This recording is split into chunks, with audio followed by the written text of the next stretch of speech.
Oh, yeah, that was really cool, and I got to be all moody writer because it was a bit overcast, and I sat on a bench, and I had just bought a journal because I'm in New York, and I gotta be I all think I have touristy a photo of of you of and me your writing. like, you yeah, you decided you're gonna work in the middle of the Brooklyn Bridge and write for the game.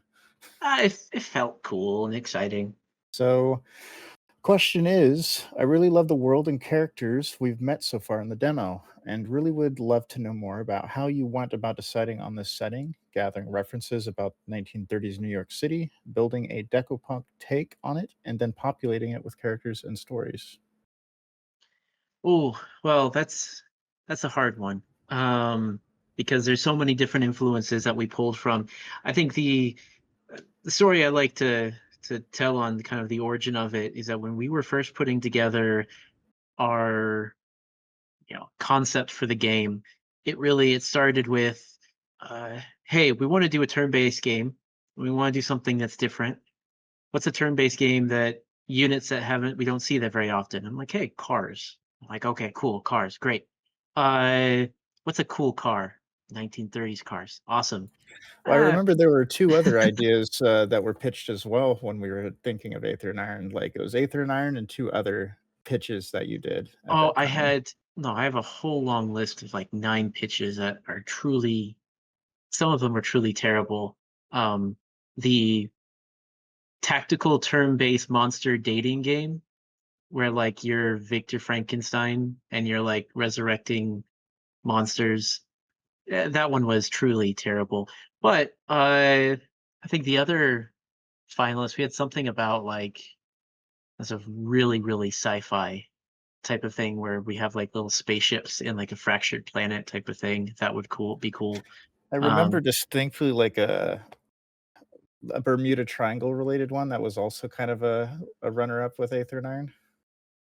yeah, I was really into adventure stuff at the time, feeling nostalgic for Scooby Doo, and I just watched the Bermuda Triangle Scooby Doo movie. I was like, yeah, that's cool. A lot of things can happen in the Bermuda Triangle. We could have fun with that. I Um, mean, with Aether and I mean, I was biased with choosing Aether and Iron because I had just finished, Mafia, right before were deciding on, like, which direction to go with, the setting and theme. So Aether and Iron was kind of a shoo-in for that. I think So the I can't remember. I'd watched something. I might have rewatched Gangs in New York with my dad, and I was like, yeah, this is cool. And I was like, we could do a lot with, well, because originally when we started the game, it was going to be a roguelike, and Gangs in New York about all these like little tiny gangster groups that are fighting each other, and I was like, that would be perfect fodder for this type of thing. And eventually, we moved on from roguelike into a more uh, RPG light type of thing, but we're still able to maintain a lot of the feel, a lot of the vibe. Um, and I think where the Decopunk stuff came from is, New York and gangster cars, that's been done. And let's look for something a little bit different and try to find something more unique. And so, what if we made the cars flying? And then uh, after design was like, yeah, flying 1930s cars. Oh, narrative, go figure out how that makes sense. So it's my job to be like, okay, let's create a timeline. How does that work? We settled on 1865 after the American Civil War ended to be like that's when it was discovered, and we had to create this whole accelerated technological timeline to like make things make sense. Um, and that's kind of how we got to the deco punk aesthetic. Was one in 1930s cars, and we needed to make it sci-fi. What does that look like? It's asking the question over and over again. Um, okay, but why is that true, or how did that happen? And eventually led to the world that we built. Yeah. Something that was very interesting. So we were able to take a trip to New York a few years ago to do research, and we were able to actually go through one of the like what a tenant apartment houses that was from the 1920s or 30s, and go through all the rooms, and just check out how people used to live back then, and basically learn more about the waves of immigration that you came every 10 to 15 years. Oh yeah, I mean that was a fantastic trip because we wanted to know more about kind of the world that we were putting together, and one of my favorite things to do whenever I travel is the Atlas Obscura app.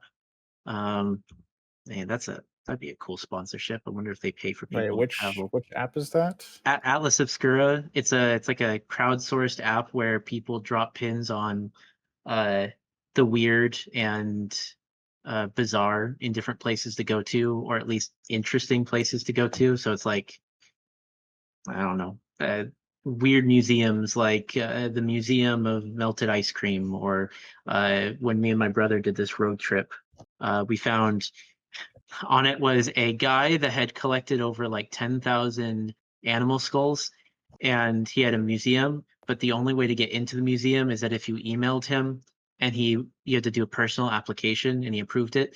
Anyway, ultimately decided against it because it was absolutely terrifying, the screenshots, and did not feel like a fun thing to do. Uh yes, yes. Um Absolutely Warhammer 40K vibes. But anyway, when we went to New York, it was that's what I was referencing, Josh, when we looked at museums. There was that one speakeasy that was had a wall made of golden plated skulls on the wall. Um, Yeah, I remember that. That was, yeah. I mean, honestly, there's so many more places, like that in New York that I wanna check out. Probably one of the biggest highlights was walking across the Brooklyn Bridge. That was a really cool moment. Oh, yeah. That was really cool. And I got to be all moody writer because it was a bit overcast, and I sat on a bench, and I had just bought a journal because I'm in New York and I got to be I all think I have touristy a photo of you of and me your writing. like, you yeah, you decided you're gonna work in the middle of the Brooklyn Bridge and write for the game. It felt cool and exciting. Um, anyway, yeah, when the tenement museum that we went to, I think reading about the different ways of immigrants that came into the city and how they created their own neighborhoods was definitely inspiring when we were trying to build out the world of like, okay, we've got a near infinite number of islands in the city. Who's going to populate them? What's involved? What do they look like? And we're like, let's just take the communities that already exist, and then, imagine a world where this wave of immigrants had their neighborhood and they were kind of unencumbered by, surrounding neighborhoods. They could develop on their own. What does that look like?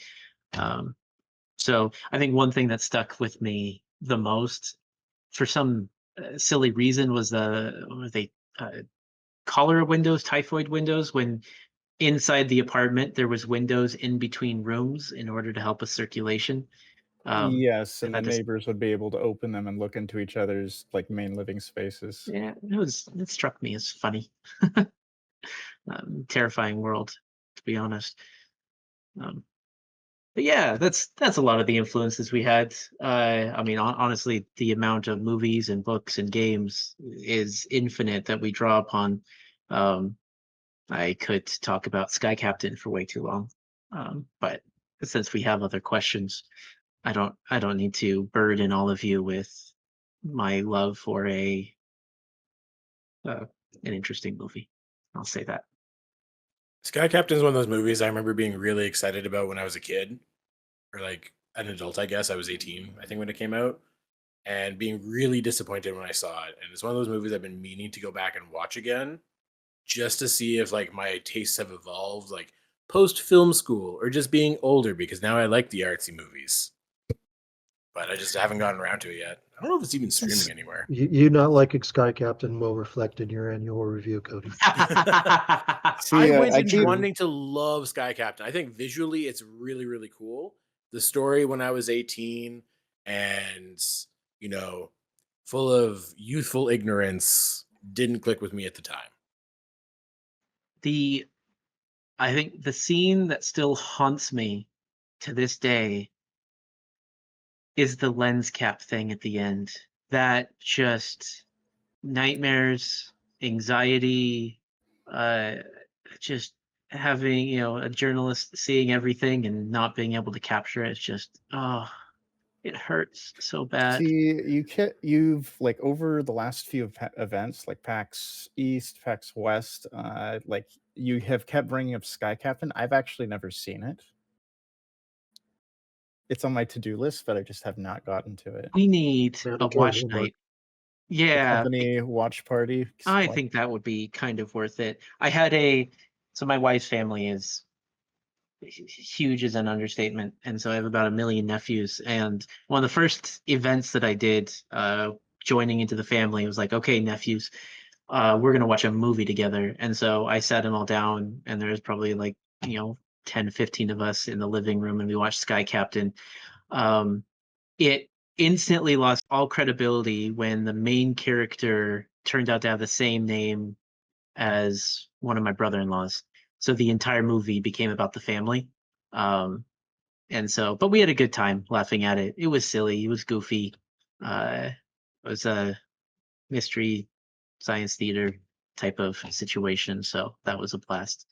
Um, to bring it back to the game, though, that a whole bunch of that opening with the scientists on the run type of thing was definitely an influence for kind of our opening with Nelly.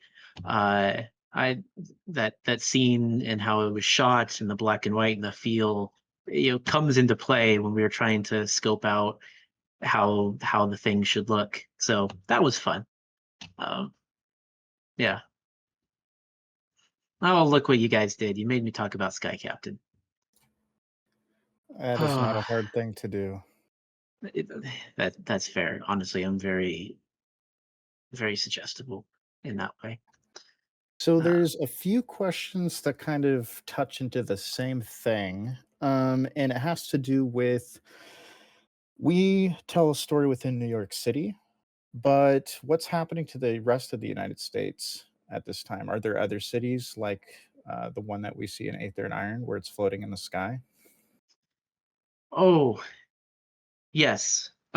That's a short answer. So there's a lot. This is tricky. I mean, when we were building the world, we realized very early on that everything was way too big. Um, and we had to keep the story focused in on New York as much as humanly possible. Otherwise, we would go insane trying to reference and pull in and that type of thing. I mean, So New York has a big enough history just by itself. it's already huge. And our game, Um, our game is already massive enough just being in New York. but that being said, we do try to hint and touch on these little things everywhere else. I think a lot of the world, it's not spoiling anything. By the time we hit 1938, a lot of the world has pretty much decentralized into large city states, for reasons that are explained in the game that I'm not going to go into. But yeah, the world's biggest cities have kind of accumulated the world's populations, and now kind of uh, they grow almost independently of the nation they're supposedly a part of. Um, and I mean, I'm really excited to be able to explore more of that in the future because I think we've got some really cool stories there. Uh, but yeah, so the world overall is very fractured. It's very different. Um, the uh, when it comes to the United States, I think it's safe to say that overall the federal government, or what used to be, is it's more in name only, and it's kind of uh, fallen in its ability, its power and strength. And so you've got some of the biggest cities in the United States, which are kind of the power hubs. Um, so New York, San Francisco, uh, you know, Chicago, DC, that type of thing, that are still quite relevant and for their own reasons, and they've got their own flavor and their own history. And I mean, in our spare time, we've riffed on like, what do these cities look like? How are they different from New York? How do their unique histories play into it? Um, we've done that internationally too. Some of my favorite, which we touch on in the game, is really the city state of Jakarta. uh, because for whatever reason, that was a rabbit hole one day. They were just like, hey, let's dive into this. And we spent way too long being like, okay, here's the new history of Jakarta in our world, which I think is fun and fascinating, and it'd be really cool to explore at some point. But this current game does not do that. So one thing that, I mean, a lot of players who are interested in Aether and Iron, they also enjoy history as well, which is why there's a draw to it. I mean, it has a cool art style, but we're set in a very unique time in history. How does our alt history, I guess, divert from actual history? Because, I mean, this was leading up to World War II in actual history. How do we change that, or how is it for us? Yeah, no, good question. So I think, like I had hinted at before, our new timeline really branches at 1865, after the American Civil War ends. It's when Aether was discovered, or rather, it was confirmed to be true and then also harvested from the air. But then after that, after it started being utilized, that's when we started getting branching. So uh, wars, presidential elections, the formation of nations, that's when things start getting tricky, or different, branching. I think one of the really big branches in our history is where Germany ended up winning World War One, and winning it early on. Uh, One of the games that we had worked on before Aether and Iron was time set in World War One, and that's actually where I did a lot of my um, you know research when I was in school. And so I got to nerd out about that and nerd out about, okay, how did Aether affect what went down? Um, in short, where the British military or British Navy kept building up and bankrupting itself, Germany decided to invest in Aether propelled weaponry and tactics, allowing it to win the war quickly, which reshaped kind of the entire European global order, uh, and allows us to kind of really branch out and do some interesting things. So by the time we're in 1938, we don't have the Nazi Party.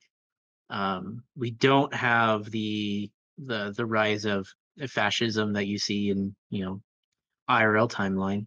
So I it's all something that maybe we explore in a future time. But what that gained us in our game is that we didn't really want to make a game about Nazis.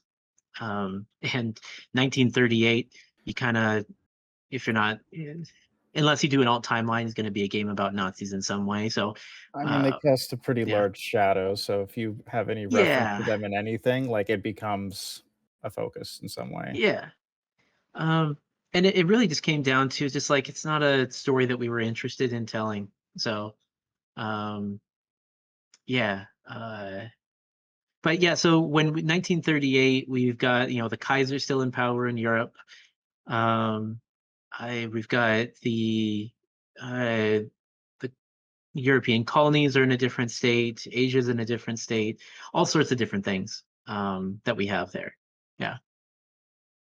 Alex Nissen asked, was the Michelson Morley experiment an inspiration to your idea of Aether? Look at you. That is awfully fancy. Absolutely. The It's been a long time since we've figured out what our timeline of Aether technology was, but uh, when we were looking at, okay, what powers our anti-grav technology, we wanted to try to build something that was based off reality in some way, some sort of branch. And luminiferous aether, which was, this concept of the medium that gravity and light passed through, that composed all air. It was invisible. Unfortunately, it was disproven, right? And I think that's what the Michelson-Morley experiment was, right? And we're like, okay, what if it actually wasn't disproven? What if it's real? And not only real, what if it could be harvested and utilized and taken to do something with? And like that's where we got fun with it. So great deep cut. Really appreciate that. That's fantastic. Yeah, so it's all that science. If you pretend that the end of the Wikipedia for luminiferous aether is inaccurate, that it then practically most of that wiki is kind of our actual real science background. So that's cool. Though, if you want to be nerdy, one could argue that luminiferous aether was never disproven because Einstein just repackaged it in his own way and called it something else. But I am not informed enough to actually have a proper debate on that. It's a fun thing. Since we have Dwayne in the call, and before you need to go jump off, Yeah, you got me for Tyler, 2 more minutes. Yep, a few more minutes. So I got to squeeze it in. How did we go about selecting the voice actors in connection to the characters that were written for them? What we did was we had a studio in New York because we wanted to be New York authentic as much as possible. And we partnered with them. They're the ones doing the engineering and the processing, and they have a pool of actors a very large pool of actors that they um, sent us many candidates that we listened to all their auditions. We sent them scripts, and we sent them character bios, and they cast appropriately and sent us, dozens of candidates per role. And we went through the writing team, the producers, myself, Tyler, the writers, all kind of went in, and there was a chart created, and we all kind of voted. And final say was really up to the creative side. But usually, when you hear the right fit, it's generally self-evident, and we were just really lucky and really thorough in picking the right fit for everybody. I think we got a good round of actors. I guess were any of the characters really altered in connection with the voice actors that ended up playing the characters? Because the bios, and even the character art was already finished by the time we were casting the actors to the role that already fit. Having said that, for some of the secondary characters, we definitely were able to play around because we don't have full bios for every single speaking role in the game. So some actors are playing multiple roles, and we really were able to kind of lean into their own personalities and what they brought. So we're giving the actors a lot of freedom to play with what the secondary roles are. So for the primary characters, they were very defined up front. For some of the secondary characters, we got happily and luckily surprised by some of the actors who brought some real left field suggestions that we took to heart. And then in the last minute before you have to jump off to a VO recording session, I believe, right? Favorite character and why? Jeez. Well, I'm going to say Gia, which is probably the cheating answer, the easy answer. But I love her journey. I love her arc. I love where she's coming from and where she goes to by the end of the game. And the actress that we got playing her is so fantastic that we got very spoiled, and she's really embodying the character and bringing her a lot of personality, a lot of life, and a lot of depth. So Isn't I mean, most of the recording sessions, it's usually one take. yeah, we have we got like almost 400 lines done today in a 3-hour session. We just run through. She doesn't even need to be read in anymore. Usually what will happen is Tyler will read the character's line. It'll be an interplay between Tyler reading the other character and then this Gia responding. But Rhiannon is the actress's name. By this point, she's so familiar with the character, she'll be you know, pointing things out in the story and pointing things out in the situation that we're even missing. So she's fully, completely invested in the character and in the game. And she'll probably be on one of these AMAs coming up here pretty soon too. I've already asked her. Oh, that's exciting. And on that note, I've got to go or I got to go get Sophie captured. So Okay. bye. Talk to you later. Thanks for joining. I think speaking of favorite characters, one of mine actually came out entirely from the VO session because we have such a incredibly talented and skilled group of individuals that are working with us. There's this NPC in Act 2 we go to this what's effectively a Great Gatsby-esque type party, and this guy has 5 lines, 6 lines, and he's a character that's meant to add the NPC to really just add some sort of background flavor to kind of give some context. Like he was kind of not a throwaway character, but set dressing. The voice actor made him amazing. I I know I've seen those interviews where directors or whatnot will talk about, yeah, this actor came in and brought the character to life, and I'm like, oh, cool, that's fun, yada yada. But this was something where this voice actor took a nothing character and turned him into, like I said, my favorite. He's Well, I'm just definitely keeping a list of characters that kind of make a presence in the game, and then they kind of dip out that I want to see later on. I'm interested in seeing what the community feedback is on kind of the top character choices and favorites are. I'd say my favorite is so far is definitely Needles or Banger, which I don't think Banger's in the demo, so that would no, be she is something not. later on. And Although she speaking is of, referenced in the demo. oh, that's true. We just don't get to see her yet. I mean, Yeah. speaking of characters really brought up to life by their voice actors, holy moly. Uh, I mean, because we were writing this Irish character, and it's one thing to hear a really bad Irish accent in your head, but then to hear somebody who's just like actually Irish do the character of like, oh, wow, this is so much better. Thank goodness. Oh man. Yeah. Um, and that goes right into the question that Alex was just asking. Yeah, I just saw Uh, that. okay, let me pull up her name. So the question is, are there any what is that? Athletic, real life individual, eclectic. Okay. Learning English. Real life individuals in the 1930s that inspired your cast of characters, or are there some interesting people while researching this era that you stumbled upon that you would like to use as a reference? So, 2 parts to this. You got to find the book. 1 sec. In AMA book check chat. Be excited. Okay, so first off, research for this was amazing because one, New York has such an amazing, fabulous history. There's this series by Wallace and was it Burroughs that is fantastic. This is just the up to the 1898, and then I have one.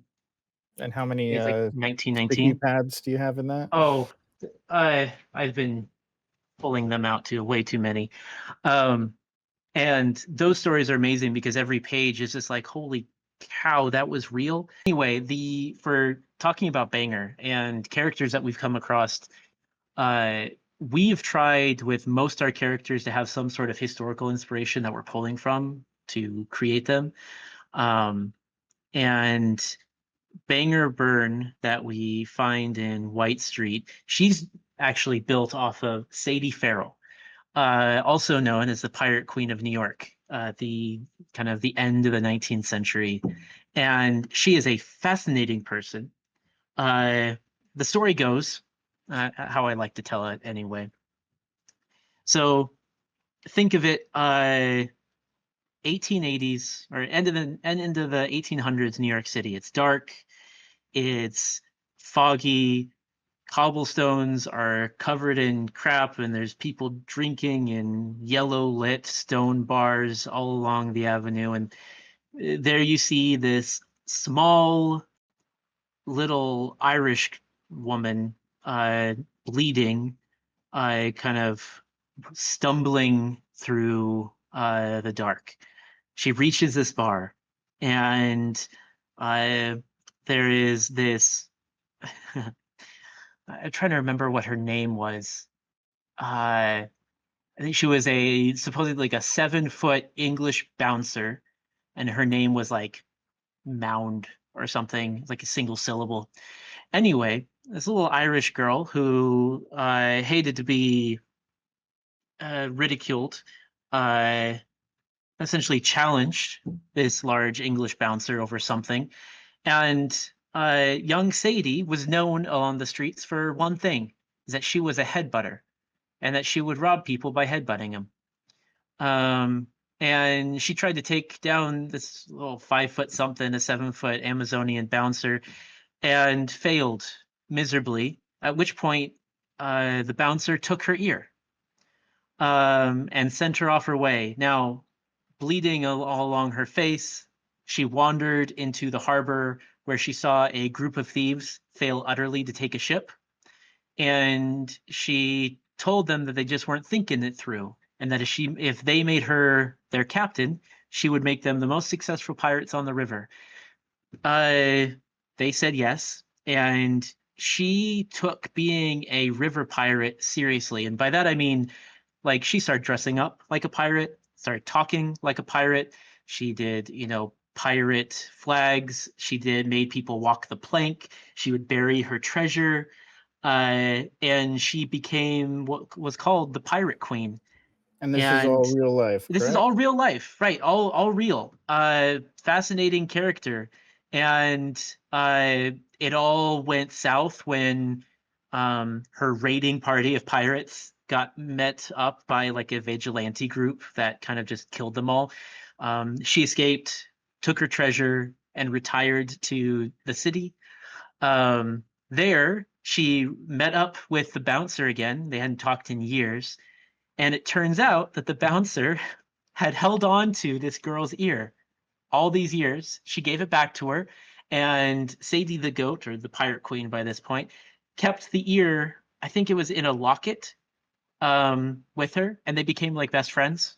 And it's such a fun, bizarre story. And while I wish we could give Banger more screen time to do her inspiration justice, uh, unfortunately, that's going to have to be something that comes later, Oh, because I'll that's be just one of pushing our for side it. NPCs. It's not even a main character, and we found that as inspiration. So, to your question, Alex, her name is Sadie Farrell, SADIEFARRELL.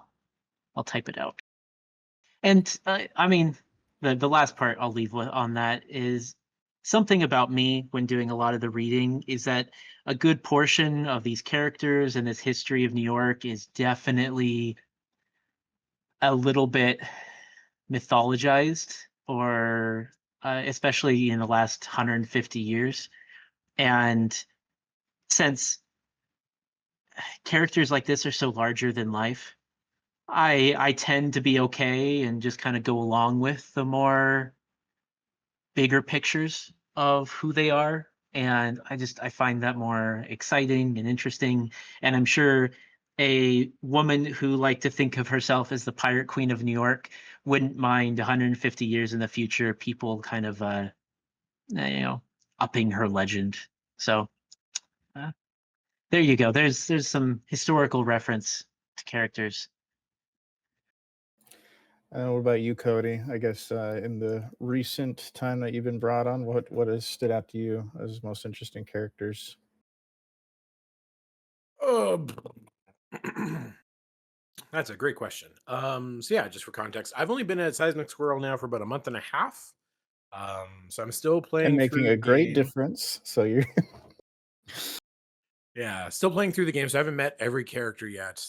But I do usually find myself when I play games like this, I tend to gravitate more towards like the side characters or your followers more than like the main character or even like the main baddies most of the time. I actually really like Cress. Mostly, I think initially because of her character design. I really dig the idea of like the robotic prosthetics and stuff like that that are on her character, and like the backstory and history there. Um, She's got some attitude, which I enjoy. She's got a large part in kind of the first part of the game, that I've really kind of played through several times now at this point, doing a lot of playthroughs through the various different teams and running those. So it could just be a lot of repetition and getting to know like Gia Nellie, Cress, and a handful of the other characters that we meet throughout the first act of the game. But yeah, I've really gravitated towards Cress a little bit more, and also like her play style as a follower is definitely a lot different than what I was expecting. And I dig that. I dig when a character feels more like their play style is kind of counterintuitive to their visual style or visual design or how they act and behave kind of elsewhere. So Okay. And then I guess this is a question that's come up a few times now, both in previous interviews, but you only get to play as Gia in our game um, versus being able to select your character. And I guess what are some of Mhm. the thought processes behind why we chose that? Because initially we were planning on having two playable characters that you could choose between. Yeah, I mean, way back when we were first putting together the story, we had two protagonists that you could choose from. Um, and I mean, eh, it's It not was too Gia exciting. and Geo. Yeah, real inventive we were with that one. Uh, I mean, the reason came down to the same thing that a lot of game devs find when they're going through stuff is that, oh, this is a whole lot of work. Holy moly. Uh, because, eh, oh, don't get me started on names, Cody. I've given up on naming most things. Um, the we wanted to do two characters to provide some choice, provide some difference, and then it came down to, well, how much is that going to require rewrites and reworks in order to make sense and to kind of, tweak? And if we do, say, a male and female type thing, then how are we going to deal with other characters and their kind of, say, pronouns or the way they refer to the main character? And then add on top of all of that, localization. You've doubled the localization for languages that make a gender difference in how words and sentences are constructed, and then voiceover stuff doubled. I mean, right now for Gia, we are doing uh, 3-hour sessions a day in order to get through her act two in like 2 weeks, because she has something like 4,000 plus lines in just the second act. Um, Yeah, especially with the so decision to do full VO for all the characters. There were massive scope uh, decisions that needed to be made surrounding that early on.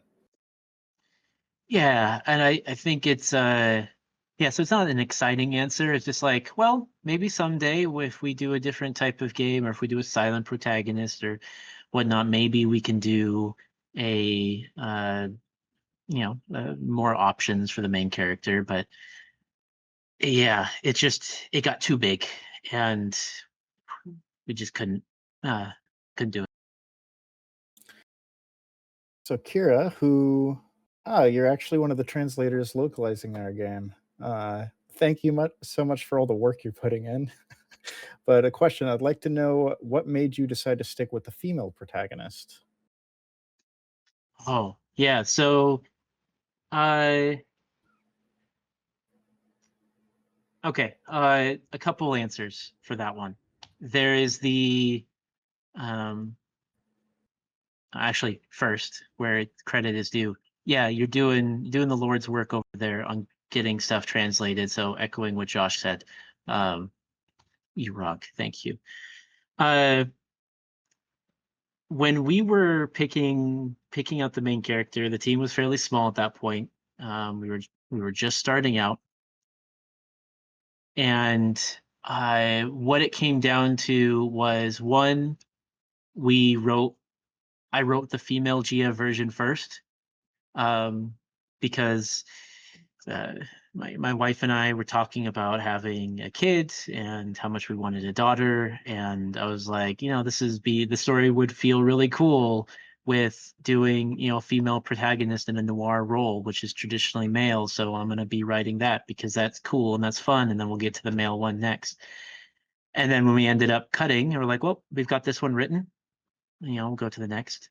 We'll just skip the one that's unwritten. And then, but there's also, I think, with a lot of different members on the team, there's people close to us that were, wanting something of this genre, of this type of world, and they hadn't seen something with a female protagonist. I know our president can tell stories about how it was something that he wanted to do for his daughter, in the same way that I wanted to do for mine. Of like, this is such a cool story. I would love for them to experience it in a way that they haven't seen before, and Well, so I know there's that personal that connection.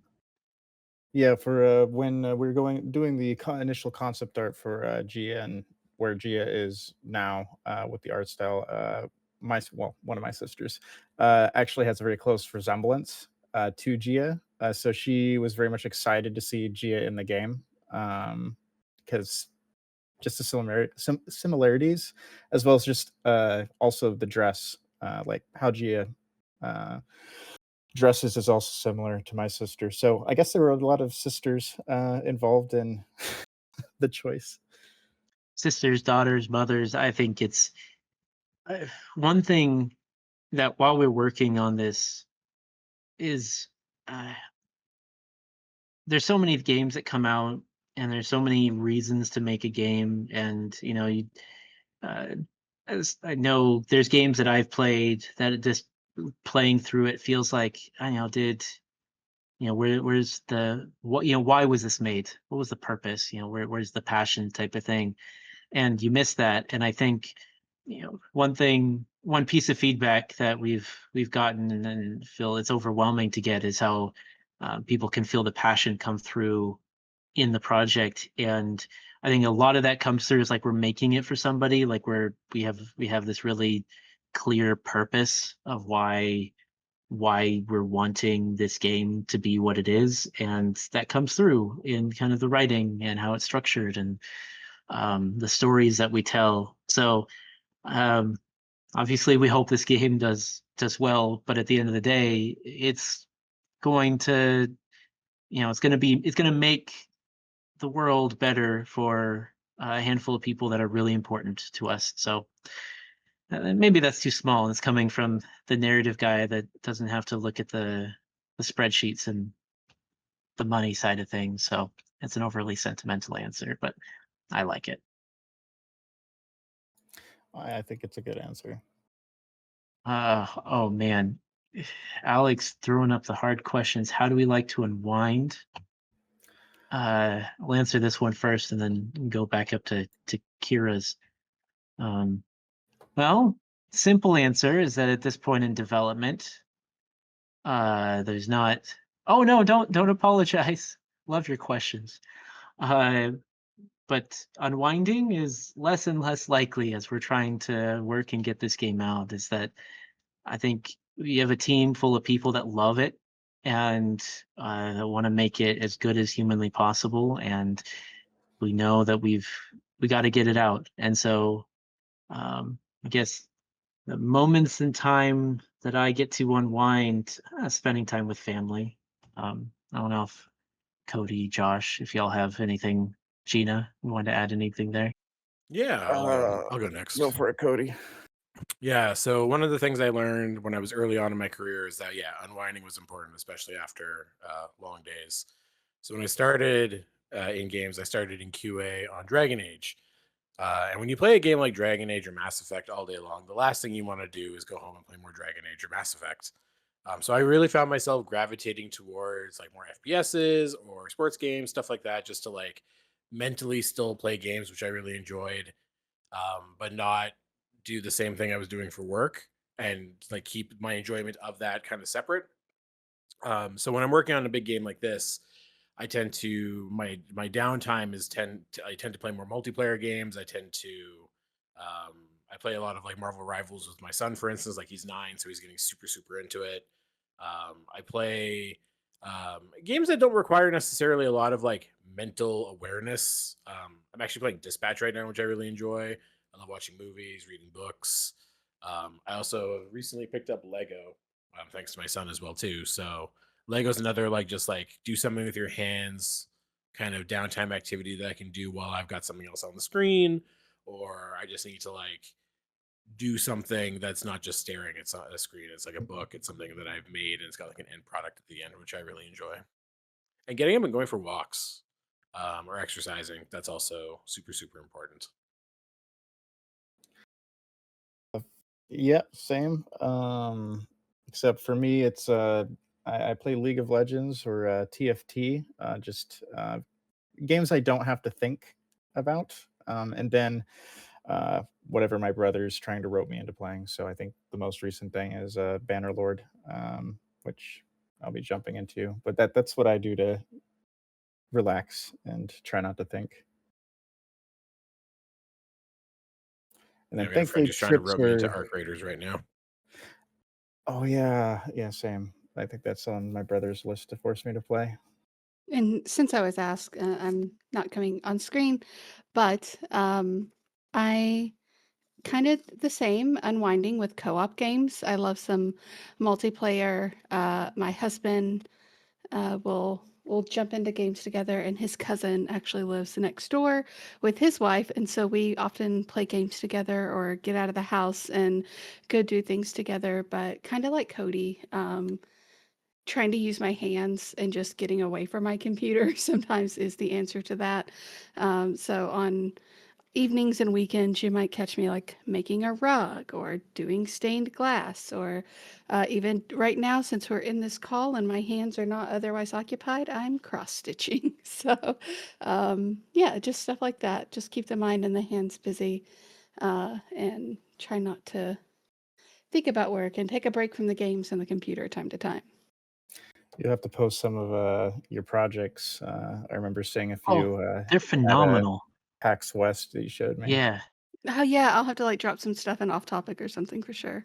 And then Nightmare, do you have a planned release date? I played through the demo and can't wait to get the full version. I'm a big fan of the non-typical battle style. The card movement interaction is so cool. Well, appreciate that. It is definitely a unique spin on turn-based tactics, which, yes, not everybody's going to be a fan of, but it is a unique twist on it that we pursued ultimately. As far as the release date, um, if you have, I guess, not seen the dark spots underneath everybody's eyes, like we're getting close to the launch date. We're making it to the finish line. We're a few months out, no specific launch date yet. We still have to work on a lot of polish and bug fixes and input from demo testers or players. But we're one day at a time. We're gonna get there. And then I guess we still, there's still a bunch of questions, but I think we can leave that for another AMA, which we'll be wanting to do in the future because I think it's a great way to engage with you guys, the players, and fans of Aether and Iron. But today is a very busy day that we'll need to drop off. But you can stay updated on when we'll be doing our next one in the server. Gina will be posting that as we organize that moving forward. Thank you all so much for showing up, asking questions, and um, you know, love talking with people. As you heard me ramble on for a good portion of the beginning, as I will happily talk about this game and the world and the characters for way too long. So I'm excited for the next one. Happy to provide as much in-depth material as I can. I think we have time for answering this question from Alex Nissen. Would you like to do a sequel to this eventually, or are there other projects on your mind? The answer is yes and yes. It all depends on reception, and if we do a good job and the community loves what we make, we'd love to make more. Okay, well, thank you everybody for Yeah, thank you. attending and adding the questions. We'll be collecting any more questions leading up to the next time we do this, which Gina can. Do we have a specific place in the server for collecting questions? We have the developer AMA thread and a voice actor AMA question thread. So feel free to drop stuff in there, and we will get more developers on the stream. And like Dwayne was saying earlier, we are talking to some of our voice actors about joining us in some of these in the future too, so we can meet them and talk to them and ask them questions too. Which I'm excited about because I actually haven't met any of our voice actors personally or talked with them. Yes. That's something that Tyler and Dwayne get to do. But Yeah, we're lucky.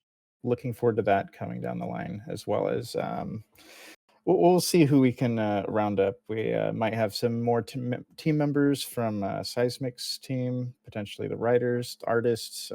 Might be able to snag some people from Chaos Theory at some point. They're in Australia, so time zone wise, it can be a little difficult to do that, but we'll see what we can do. Yeah, and if you have questions for a specific department or even person on our team, if you go and see our character artist, Instagram page or something, and you want to talk to her, then let us know, and we'll see if we can get specific people on to answer questions and chat with us too. We will force you them in all. front of the camera. Oh, we will not. We will not. Okay. Well, thank you, everybody, and have a great rest of your day. Take Cheers. care.